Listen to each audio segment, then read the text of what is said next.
যে রিজিক আমি আমার মায়ের পেটে থাকতেই আল্লাহ তাআলা লিখে দিয়েছেন, সেই রিজিক ভোগ না করে আমি কোনোদিন মরবো না। বিষ্ণু ইসলাম আমাদেরকে জানিয়েছেন, তোমার জন্য যে রিজিকের বন্দোবস্ত, যেই অ্যালটমেন্ট আছে, সেটা ভোগ না করে, উপভোগ না করে তুমি মরবে না, এবং সেটা আপনি উপভোগ করবেন, আপনার কাছেই আসবে। ধরুন আপনারা যে ফল আমেরিকাতে খান, এটা কি আমেরিকায় চাষ হয় ফল, নাকি কানাডা মেক্সিকো থেকে আসে? এখানেই হয়, আবার বাইরে থেকেও আসে। লেটস সে আপনি যেই অ্যাপেলটা দিয়ে আজকে ব্রেকফাস্ট করলেন, যে অ্যাপেলটা আপনি খেলেন, এটা মেক্সিকো থেকে এসেছে।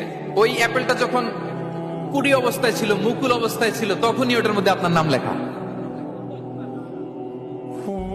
এর মধ্যে কত পাখি এসে ওই গাছে বসেছে, কত মুকুল নষ্ট করেছে, ওইটা নষ্ট করে নাই, কারণ ওইটা আপনি খাবেন।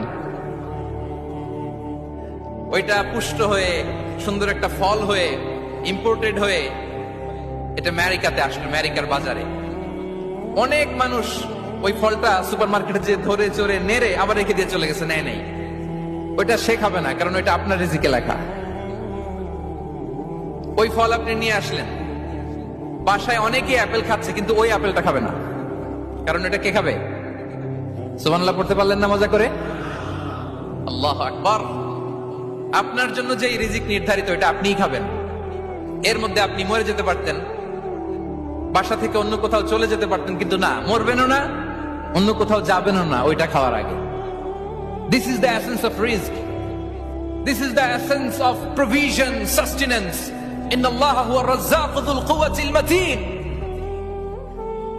মায়ের পেটে থাকতে নির্ধারিত, ওই ফল কেউ টাচ করবে না up until you try it.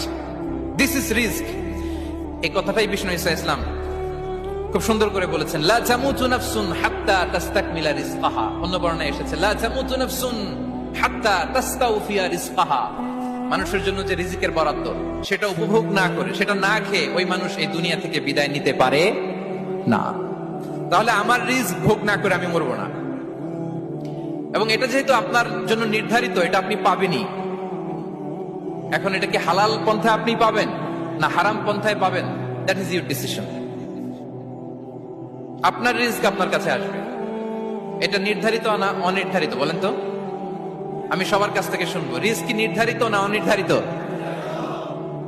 Fixed, নির্ধারিত।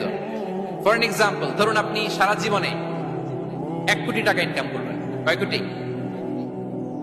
1 কোটি টাকা ইনকাম করবেন, এটা নির্ধারিত, আল্লাহ তাআলা ফিক্স করে ফেলেছেন, এটা আল্লাহর সিদ্ধান্ত। কিন্তু এই 1 কোটি হালাল পন্থায় আপনি উপার্জন করবেন না হারাম পন্থায়, এটা আপনার সিদ্ধান্ত। So now the decision is yours. যদি আপনি পরিশ্রমী হন, যদি আপনি সৎ